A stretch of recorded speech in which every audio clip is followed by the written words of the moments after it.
I'd like to start now, first of all, by uh, discussing that paper that you produced with your colleagues, right? That appeared in the Science Journal. Why don't you, perhaps give us some background, and before discussing the paper itself, and what do you think Yes. is the So significance of this paper, and I'll start with myself then, and then go on to that yeah. paper. Yeah, okay. Um, yeah, so I'm Chris Stringer, and I'm a researcher at the Natural History Museum in London, where I've been working for more than 50 years on human evolution. And I started with my PhD looking at the relationship of Neanderthals and us, and whether we might have evolved from Neanderthals. And since then, obviously, I've expanded my work in various directions, and I've got collaborations with many people across the world working on, the wider aspects of human evolution, and that includes now working with colleagues in China. So we've just published a paper on a fossil from central China, from Yunxian, in the journal Science, and that is like a follow-up to our work on the Dragon Man skull from Harbin, which we published 3 or 4 years ago now. Um, and so just going back to that work, it was important because there are these people called the Denisovans, and we know about them mainly from their DNA, because DNA was sequenced and published in 2010, showing that there was a new kind of human coming from this Denisova cave. But at that stage, the material was very fragmentary, a finger bone and a few teeth. But the DNA showed this was clearly a distinct line of humans, distinct from us, distinct from Neanderthals. So they became known as Denisovans. So our paper in 2021 on the Harbin cranium, this was a fossil that had been out of the ground for some time, beautifully preserved, but completely unpublished, unstudied until our paper. And it clearly was, in terms of morphology, a different kind of human to Neanderthals, a different kind of human to us. And our work and work since strongly suggests that this is the most complete skull of a Denisovan that we've got. So our work places it with Denisovan fossils, and there's been some proteomic and DNA work on the skull since, which also suggests it's a Denisovan. So that skull is, maybe 150,000 years old. Unfortunately, we don't have a lot of associated material because it was found in uncertain circumstances. So we don't know a lot about the circumstances for that find. But working with my Chinese colleagues, we've then taken the work further, going back in time to a fossil that's 1 million years old from this site of Yongshan. And 3 skulls have come from there. Two of them were found a long time ago. Yongshan 2 was found in 1990.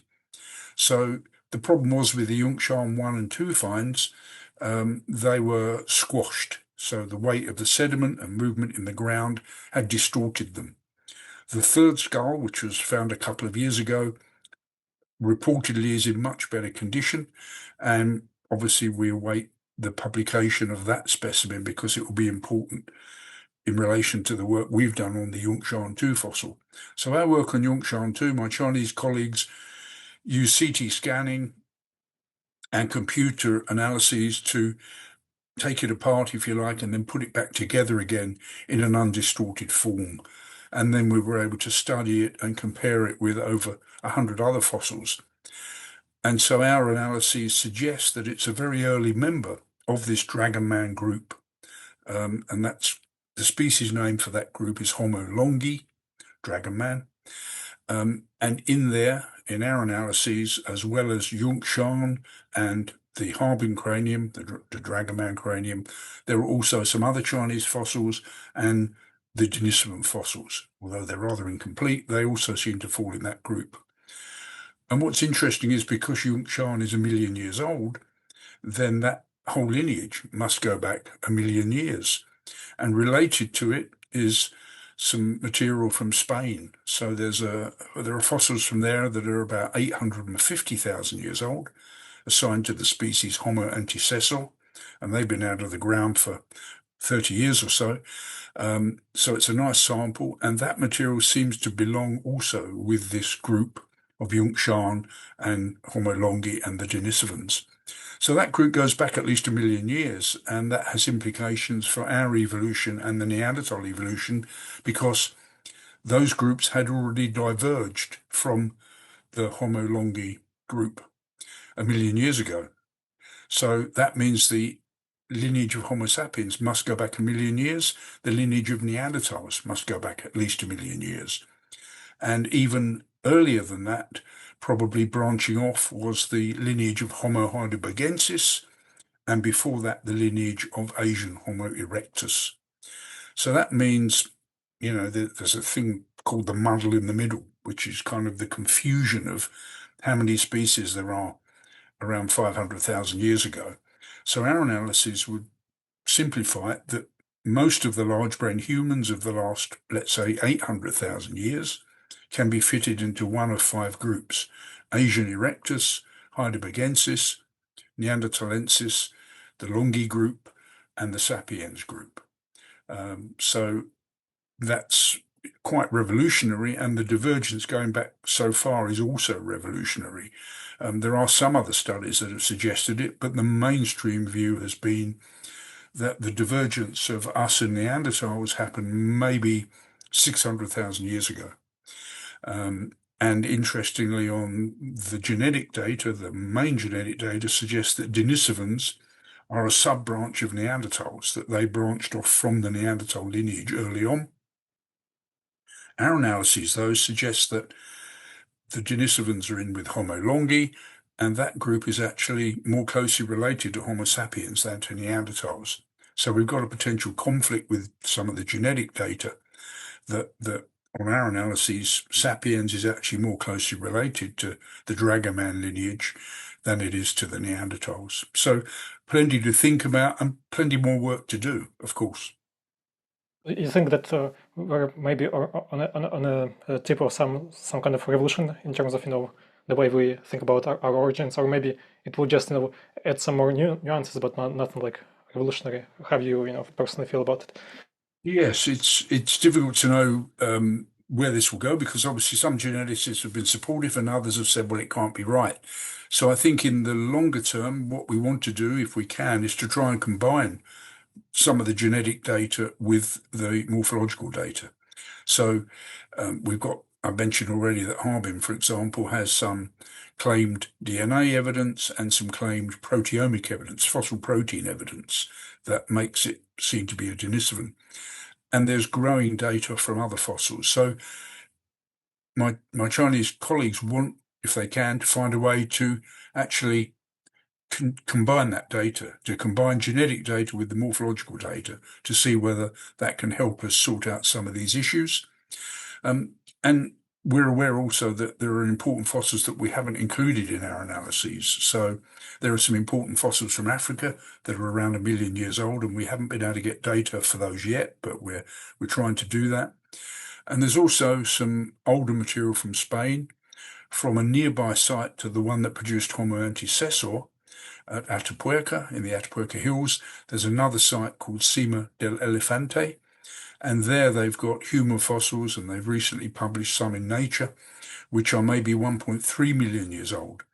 And they could be related to Homo erectus. So again, we'd like to get data on those, put those in our analyses and see whether that helps to clarify the picture, because our analyses also have implications for where these lineages originated, because certainly 10 years ago, I would have said, well, probably Africa is the ultimate home of all of these lineages, and it's kind of pumping out these different species, Homo erectus and then heidelbergensis, and later on the ancestors of Neanderthals, and eventually, of course, Homo sapiens comes out of Africa.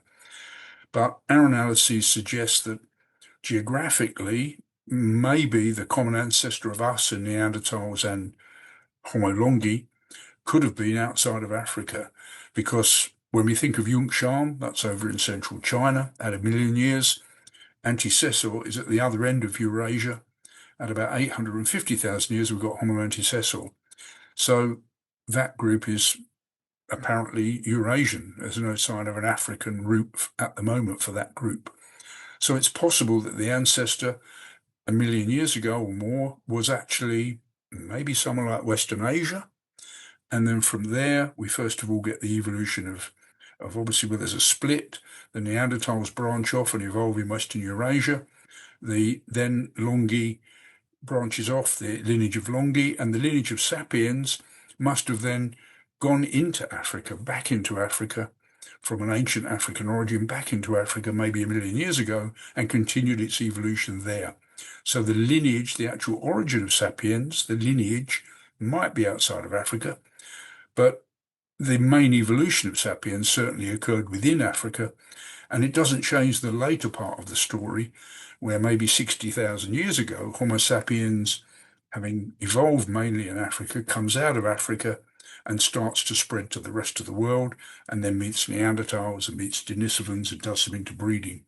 So that part of the story isn't changed, but the very beginning of the story of sapiens and Neanderthal and longi might be a non-African origin. So again, we do need to enlarge our sample to see if that really is the case. I'd like to ask him maybe focus on this like very big question that when you sort of look back at on our evolutionary history, like there were like different periods in that history when we Homo sapiens coexisted with many other human species like and but right now we're the only ones that like have survived basically obviously and Yes. there's no other like Homo human species that's with Yeah. us today and what do you think was like maybe the main reason for that Yeah, it's a very that big question is. but yeah maybe you can give maybe your sense of it. Yeah. Yeah, that is the really big question, of course. And I'm actually writing a book about it at the moment. So I'm going to have to come up with an answer at the end of this book, and I'm still working on that. So frankly, we don't know why we're the only ones left. Um, as you say, it's been the pattern through millions of years of human evolution. We've had these contemporaneous lineages, if you like, experiments in how to be human, and we're now the only ones left after a long time of living, if not geographically alongside, at least temporarily in time, living alongside these lineages. So as we've said, on our analyses, the last 800,000 years, you've got 5 lineages of large brain humans in the last 800,000 years. And that's not to mention the small brain ones, which is Homo naledi, of course, was in southern Africa as well. Homo floresiensis, nicknamed the Hobbit, was in the island of Flores. And in the Philippines was another creature called Homo luzonensis. So I think that's 8 lineages now, which were around in the last 800,000 years. And we're the last one. So I mean, frankly, we don't really know whether it's mostly luck or whether there was some special reasons why we succeeded. Climatic changes are part of it. The climate was very unstable, and in the last 100,000 years, the climate was very unstable. And if you're then in small populations, as the Neanderthals certainly were near the end of their time, then you're at risk of extinction. I think they already were a threatened species before our species came out of Africa in that last phase from about 60,000 years ago and lived alongside them. They were low in diversity, they were low in numbers, and so already a threatened species in a sense. So climate change, regular fluctuations in climate, whether within a few thousand years the climate was regularly becoming extremely cold and then very rapidly becoming quite warm again, and then maybe 500 years later or 1,000 years later it switches back again. This kept happening. So they were never able to have a stable, if you like, environment in which to grow their numbers. So I think they were in trouble. And then our species comes out of Africa, it lives alongside them. Our species and the Neanderthals are obviously living the same kind of life. They're hunting the same kind of animals, they're living in the same environments, they're collecting the same plant resources, they want to live in the best sites. And so I think there was probably an economic competition between the groups, and that partly led to the even greater reduction in Neanderthal numbers. Not always. Sometimes the Neanderthals probably did well compared with Homo sapiens, and other times sapiens did better. But maybe if we just had slightly better adaptive capacities, if our numbers grew at their expense, we know there was interbreeding. And what's interesting, and I wrote a paper about this with a colleague a couple of years ago, that when we look at the late Neanderthal genomes that we've got and the early sapiens genomes from the same time period, all of the sapiens genomes show signs of Neanderthal interbreeding. There's Neanderthal DNA come into them, but none of the late Neanderthals show signs of recent sapiens interbreeding. Now that's very strange. Is it only going one way? Were Homo sapiens acquiring Neanderthal people, maybe particularly females, and taking them into their groups and breeding with them, in which case those females are lost from the Neanderthal group. And if it's already small in number, that's obviously not a good thing for the Neanderthal groups. They're losing prime age, individuals to the other species. So that could have contributed to it. It may have been that there were reproductive incompatibilities, because if these groups have been separate for maybe 1 million years, they're still able to interbreed. But perhaps, given, for example, that the pelvis shape is different in Neanderthals from Homo sapiens, so perhaps a Homo sapiens mother was better able to give birth to a hybrid baby in her group, but maybe in the other case, the Neanderthal mother was not so able to give birth to a hybrid baby in the Neanderthal groups. So there could even be these asymmetries in reproduction, that the hybrids did better in the sapiens groups than they did in the Neanderthal groups. But overall, by 40,000 years ago, as far as we know, the Neanderthals had physically disappeared from across their range. Not genetically, of course, because they live on, and you and I probably have around 2% Neanderthal DNA. Well, I know I have that because I've been tested genetically, so I know I have about 2% Neanderthal DNA, which is the average figure for Europeans. You probably have about the same.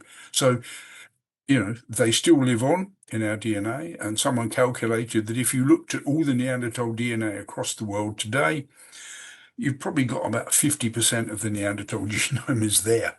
So there's probably, given there are billions of us today, there's probably more Neanderthal DNA around today than there ever was when they were alive.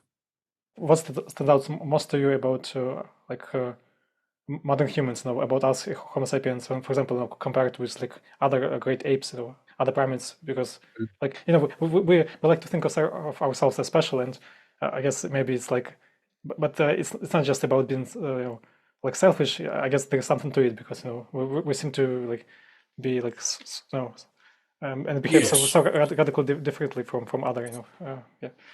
Yeah, so just in our anatomy, obviously there are things we can recognize that are different. So, for example, our brain case shape is different. We have a high and rounded brain case, and that means the brain inside is a different shape. Now, some people think that's significant, that our brains were actually different to Neanderthal brains, superior to Neanderthal brains. And I'm just very cautious about that because, of course, looking at the outside of a brain, and in fact, you're not even looking at the real brain, of course, you're looking at impressions on the inside of a brain case, and you then model what the shape of the brain would be like. But what we don't know is the quality of that brain inside and the interconnections of the brain inside. So some people think that our brain was, had more neurons, it was wired in a different way, and that, cognition and complex language were in that brain and functionally gave us advantages over the Neanderthals. And that's certainly possible. I just think it's not been demonstrated yet. Certainly there have been experiments growing little mini brains, organoids with brain cells. And if you sort of compare the way a Neanderthal brain organoid grows in its early stages and a Homo sapiens brain grows, the Homo sapiens brain seems to grow with more neurons and more interconnections early on. So it could be that our brain was actually in some ways superior to a Neanderthal brain. But we mustn't go too far with that, because when we look at what Neanderthals did with their brains, they had very complex behavior. There's no doubt that they were very capable hunters. They survived under very difficult conditions. there's this remarkable structure deep in a cave in France at Bruniquel. People went deep into this cave and they found these structures made of broken stalagmites. So someone 175,000 years ago had gone deep into this cave, and we assume it's Neanderthals at that date in southern France. They had gone deep into this cave and they basically built dry stone walls out of stalagmites. They broke them to a standard size. They then built these two oval structures.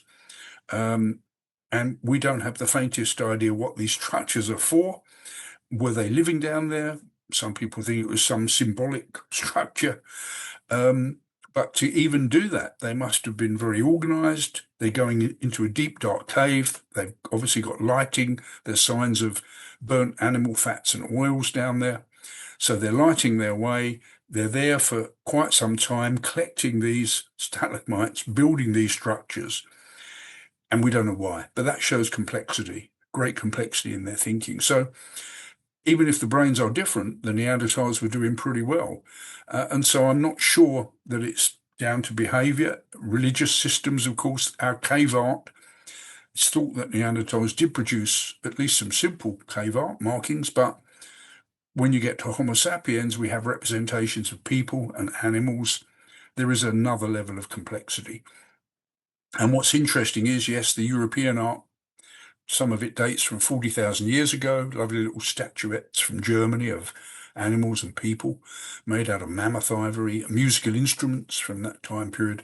So there is that complexity that we don't seem to find with Neanderthals. And right over in the island of Sulawesi, you've got art there produced maybe 45,000 years ago. So at the other end of the spread of Homo sapiens, they're also producing that kind of complex art right over, in Southeast Asia, in Ireland, Southeast Asia. So this was something fundamental to sapiens. Maybe it does indicate a difference in thinking, in our ability to, as you say, imaginary worlds, to imagine, worlds, to have complex religious systems and so on. That could be part of it. But it may also be down to just pure technology and larger groups. So our groups have better networking than the Neanderthals, it seems. So raw materials are spreading over wider areas. Probably mating networks are spreading over wider areas, which is good for the diversity of the populations, of course. And that means you can also store knowledge better. So with small groups, there's a risk that as well as losing people, you'll lose the knowledge associated with those people. When you've got larger groups, it's more likely that knowledge is stored up. So that may have been another way we were successful. And we seem to have adapted to new environments better than the other species did. So as Homo sapiens spreads in the last 60,000 years, we get penetration into rainforests, for example, in Sri Lanka and in Ireland, Southeast Asia. It seems that Homo sapiens is going into those rainforests, not just around the margins, but right into them and actually living in there, finding ways to hunt, acquire food in these really difficult environments where the food may be, if you want animal food, it's probably up in the trees, high up in the trees. So finding ways to get them, maybe using arrows or blowpipes. Some of the plants are nutritious, but they also have maybe poisons and toxins. So you've got to know how to process them. And that obviously is trial and error. And a lot of people probably died along the way in that learning process. But eventually, Homo sapiens actually settles in these really, difficult environments and in deserts too, actually settling in some of those very arid areas where it seems the Neanderthals, for example, didn't settle. But again, we have to be careful because when we look at the Denisovans, we know from fossils and from their DNA that they were actually probably more widespread and maybe more adaptable than the Neanderthals were. So we find them in Siberia, in Denisova Cave, for example. The Harbin fossil is today, Harbin has extremely cold winters, an average minus 15 in the winter. So the Harbin people were coping with extreme cold more than Neanderthals did. And from their DNA evidence, a lot of the interbreeding that we find in Homo sapiens today is coming from interbreeding down in Ireland, Southeast Asia. So the ancestors of people in New Guinea and Australia and the Philippines came through that region maybe 50,000 years ago, 45,000 years ago, they met Denisovans there because that's where they picked up the Denisovan DNA, actually in that region. So Denisovans were not only up in Siberia and northeast China, they were also up on the Tibetan plateau of China at 3,000 meters, but they were also down in the tropics and subtropics of island Southeast Asia. So Denisovans are more adaptable. And so I've already said that maybe the Neanderthals were very low in numbers and low in diversity, and it wouldn't taken much to send them to extinction, to physical extinction. But for the Denisovans, it's more of a problem. They're much more widespread. They're more genetically diverse, as far as we know, and they seem to be covering a wider range of environments. And yet the Denisovans also had gone. Some suggestions they could have hung around longer, maybe till 30,000 years ago in Ireland, Southeast Asia, but they too, of course, disappeared, but of course passed on their DNA as the Neanderthals did before they disappeared. And I also I've heard Richard Dawkins, who I'm sure like you have heard of, and he makes this Yes. argument that maybe like with the emergence of language, it might have played a really vital role because it's allowed us like what we're doing now, we are like like thinking abstractly and and are able to extrapolate over space and time and also language obviously allows for cooperation in really large groups, like you say, that might have. I guess it might have also played a key role, in our survival So, and I mean, language is very powerful. I mean, yeah. Jane Goodall, of course, who's just sadly just died, and she made really some important points about the difference between us and chimpanzees, that chimpanzees without language are kind of trapped in their own worlds. They can't share their experiences in the way we can and talk the way we are now. How much could Neanderthals and Denisovans do that? That is one of the big unknown questions as well. But I think with the complexity I've already spoken about for Neanderthals, we've got to, those people who went deep into Brunical Cave with their fires and built all these structures out of stalagmites, that's a group activity. I don't think you could do that without language. So you've got to give them language. The question is, how much like our language was it? And I think it was a fully functional language. It was what they used in their everyday lives, and it certainly assisted them. But perhaps when we look at the complexity of, for example, the cave art I've mentioned, maybe we took it to another level with our language, that our language, has much more abstractions, projections into the past and the future, those different imaginary worlds. Certainly that could be a difference from the Neanderthals. But how much that was what gave us our success compared with them, I don't know, because they lasted a long time with their language skills. And the Denisovans, as I mentioned, covered a wider area and adapted more widely. They must have had complex language. Maybe, yes, we've taken it to a different level, and that helped us. But again, how much that is the key to our survival, and why was it only in the last 50,000 years that suddenly it makes such a difference and these others disappear? Yeah. When my book comes out at the end of next year, hopefully you'll have the full answer. Just as a fun question, for example, um, if we had some sort of time machine, right, and we were able, to bring some of them back, like you said, Denisovans and and other human species, uh, show them like what we established, this like amazing, astounding civilization that we've created. Do you think that they would have been able to make sense of any of it, or like or like for example, this like very conversation that we're having of if we got them like to to listen to it afterwards after we're done, like do you think that yeah, it would take them for example a while to maybe learn English, but do you think that they would like cognitively they would have been able to understand these ideas and maybe contribute something of their own to like science, or just fun question. Yeah. Yeah, I've sort of had that thought experience before because when I've talked to other people about, recreating a Neanderthal using DNA, because people, talk now about bringing mammoths back and the dodo back. People say, well, one day, we'll be able to bring Neanderthals back. And there was a British geneticist, at a conference I was at, and he was asked this question, should people bring Neanderthals back from the DNA? And he sort of said, well, 10 years ago, I would have said to you, that's impossible. Now I would say to you, I hope it's impossible. So, of course, maybe one day it will be possible to bring a Neanderthal or Denisovan back by editing a Homo sapiens genome to make it a Neanderthal or Denisovan one. It wouldn't actually take a huge amount of change, less than certainly if you're using an elephant DNA today to make a mammoth. We're talking about less change. But, so I've kind of, as a thought experiment, thought, wow, if we had a Neanderthal baby, would it grow up like us? Would it be able to live in a Homo sapiens society and grow up? Well, clearly that experiment was done 45,000 years ago. Neanderthal babies were in Homo sapiens groups, and they must have survived, and they bred on. Their DNA carried on. That's why we have it today.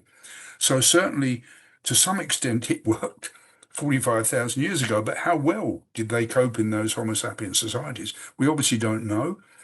My view is that there would have been some limitations. As I've mentioned, the language capability might have been different. The brain might in some ways have been different. So maybe there would have been some limitations. But as we know, Homo sapiens today, there are plenty of people who have cognitive differences, and they cope at one level or another. So it would be, I hope, like this geneticist I mentioned, I hope it never happens. It's an unethical thing to consider, to recreate another kind of human and bring it into our society. And, this Neanderthal or Denisovan baby, are you going to do experiments on it? It would be a human being. It would be born from a human mother. You would surely have to give it full human rights and not treat it as an experimental lab animal. So I hope that never happens. But of course, as a scientist, the curiosity would be there of thinking, how well could they live in our society? It would be an interesting test. I think they would cope. They'd probably be horrified, but then even people from 2,000 years ago who we brought here would be horrified by the way we live today in many ways, I'm sure. But I think they could cope at a certain level. They were humans, in my view, and they were like us in many ways, and they had complex behavior. But yes, there could have been some differences. But as I say, that experiment was done 45,000 years ago. And obviously, at least at one level, the experiments were successful 45,000 years ago in the interbreeding. Yeah, no, I just meant it totally as a thought experiment. No, I wasn't like, saying that we should bring them, back to the present. Yeah. You mentioned that like they're still humans now. How do you even define this term, human now? Because people have all sorts of views about it. Yeah, So it's some a might tricky one. yes, some Yeah. might use this word when speaking only about ourselves, like Homo Yes. sapiens. Or So, yes, yeah, there are many different ways of naming these different humans, of course. So there are some people who only use human for Homo sapiens, for us. There are some people, including geneticists, who restrict human to just to us. And I think that's a problem because that means 45,000 years ago, our ancestors interbred with Neanderthals and Denisovans. So they interbred with animals, with, what do we call these other people that we interbred with? And Neanderthals and Denisovans were large brain with complex behavior. So I include them in human. And so for me, and of course it's always tricky, there's always going to be some exceptions and difficult things to define. But for me, I equate human with the genus Homo. So if a fossil is put in the genus Homo, then it's walking upright pretty well as we do. It's got a relatively large brain. There's some more complex behavior. That for me means I call them human. So I call Homo erectus human, Homo heidelbergensis human, Neanderthals human, us and Denisovans human. I'm not sure about Homo floresiensis and Homo luzonensis and Homo naledi. Those species, and I'm going to talk about it in my book, I think they might be wrongly classified as human.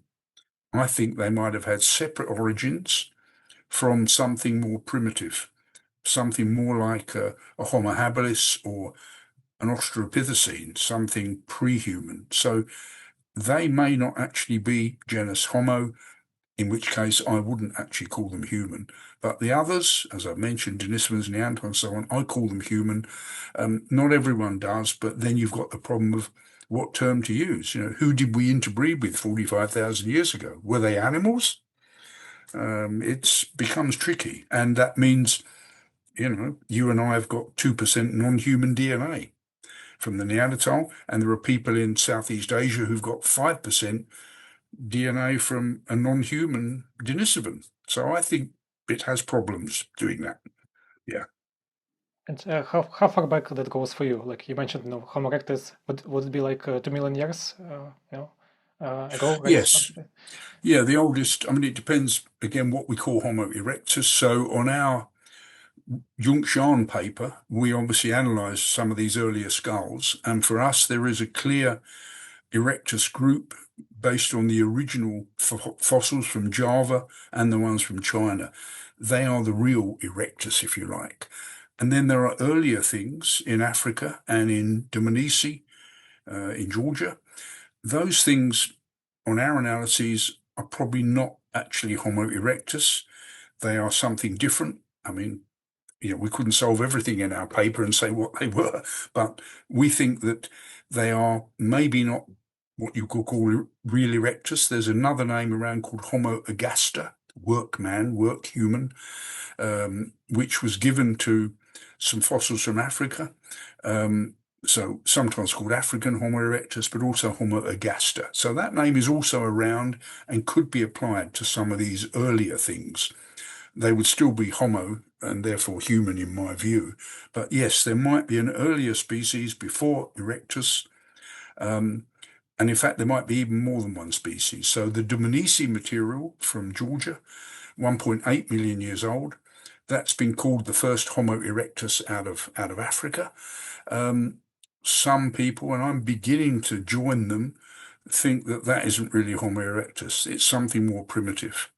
And that is the sort of creature that might have given rise to, Homo floresiensis eventually over in Flores, or Homo luzonensis eventually over in the Philippines. So we could be looking at something that actually is pre-human, even though at the moment there's a Homo name attached to it.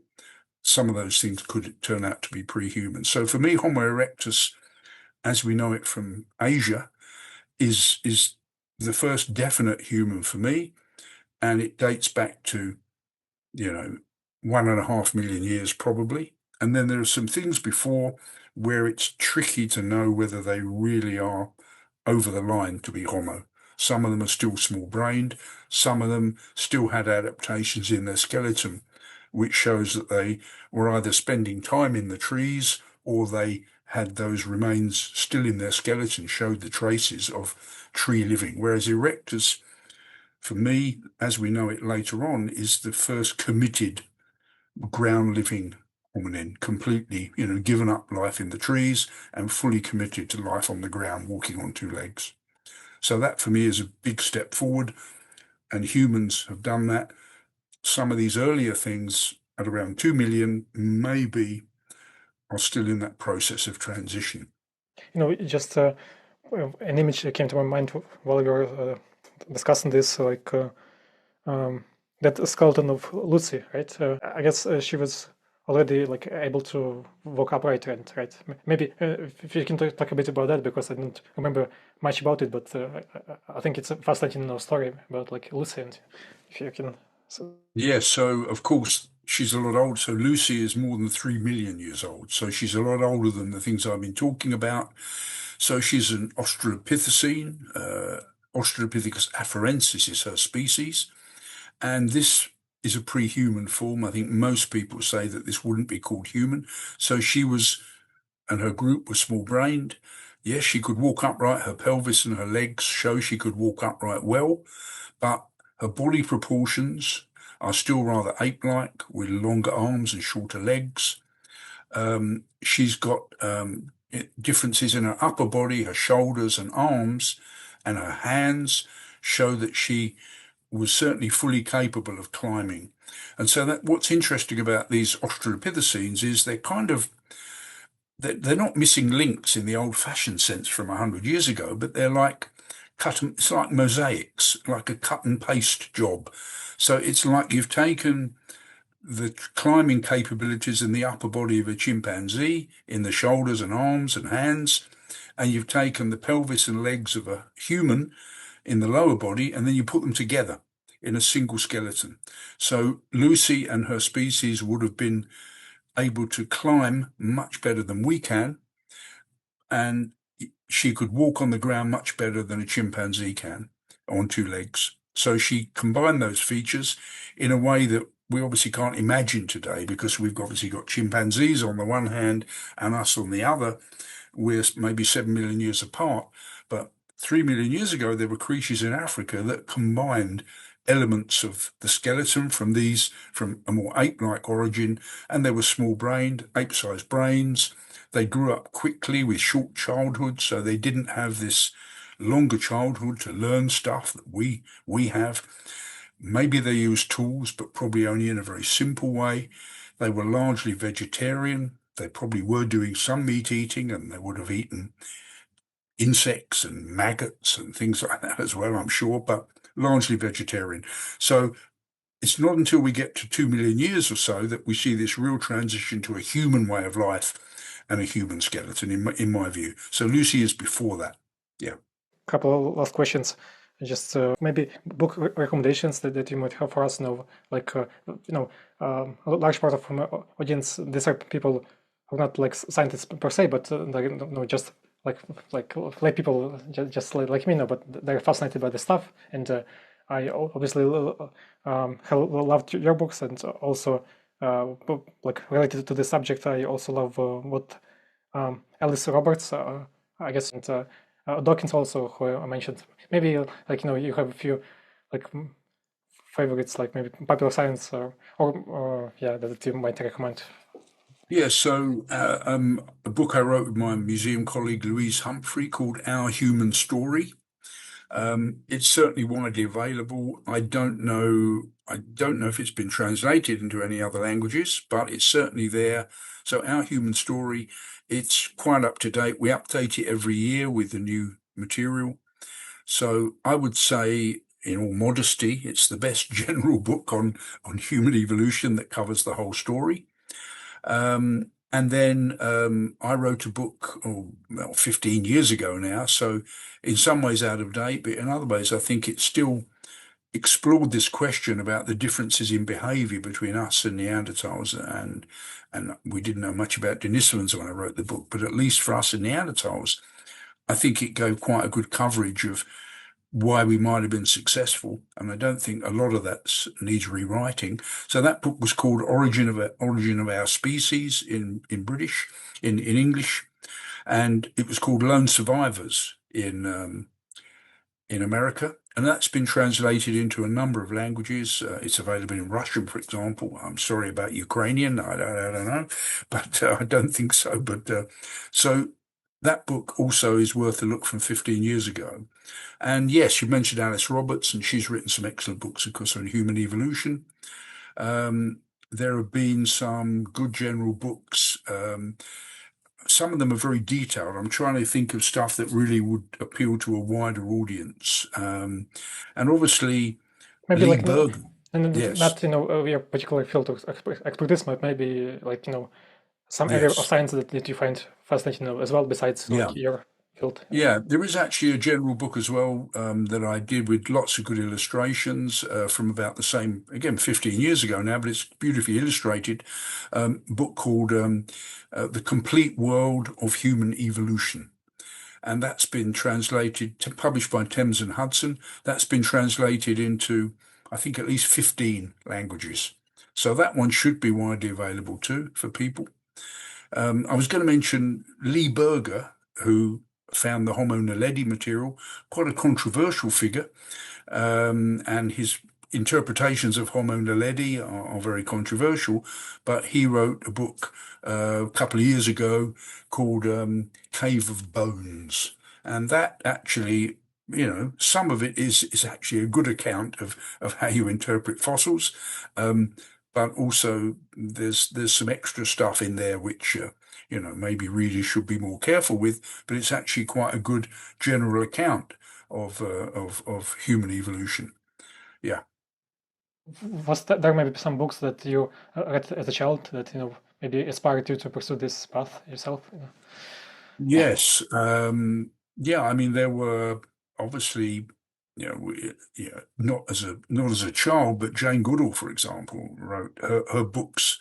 Her early books about the chimpanzees were very influential for me when I was, as a teenager, reading those books. That inspired me as well to get interested in human evolution. And yeah, Louis Leakey wrote books that I read as a child. A lot of the ideas are very out of date now when you read it, of course, and as my stuff will seem in a few years' time. Um, but and also on the British story, of course, it is special for Britain, but we've also been working to push back the time that humans came into Britain. And again, 20 years ago, we would have said humans only got into Britain about 500,000 years ago. We now would say it's nearly 1 million years for the first arrival of people in Britain. So I wrote a book published by the Natural History Museum as well called Britain, 1 million Years of the Human Story. And that also is a nicely illustrated general book, which not only deals with Britain, but the wider picture of human evolution. So, yeah, that's worth looking for. Written with Rob Guinness. Yeah. One final question of that I want to ask you, like, as a Ukrainian, I ask, like, all of my uh, guests about, like, this, like, situation, and what kind of you know maybe message that they might have for us, Ukrainians, because I think, just as someone like you who's been, like, doing science, for decades, and I think, maybe there's, like, a certain perspective that emerges, from it, that maybe you think that could be valuable for people to hear, about, like, maybe, I don't know, how you personally view this, like, what's going on, in Ukraine, and maybe in, like, a larger context, and as a scientist, Yes. yeah, just very, obviously difficult and Yeah. I big mean, question. looking at Yeah, I mean, the situation in the world today seems really quite. I mean, I've got children and grandchildren, and I'm worried for their futures. They're worried for their futures. It seems the world has so many problems at the moment. Certainly, Ukraine, Gaza, climate change. We haven't even talked about that. The threat of climate change globally. Unfortunately, these crises, and they are real crises for Ukraine and Gaza and so on, but the leaders of the world, unfortunately, are diverted to deal with these crises, and beyond them is this even bigger crisis, which is going to affect the whole world. So I know some people think it's all fake news and made up data, but there's no doubt the climate is changing. It's getting warmer globally.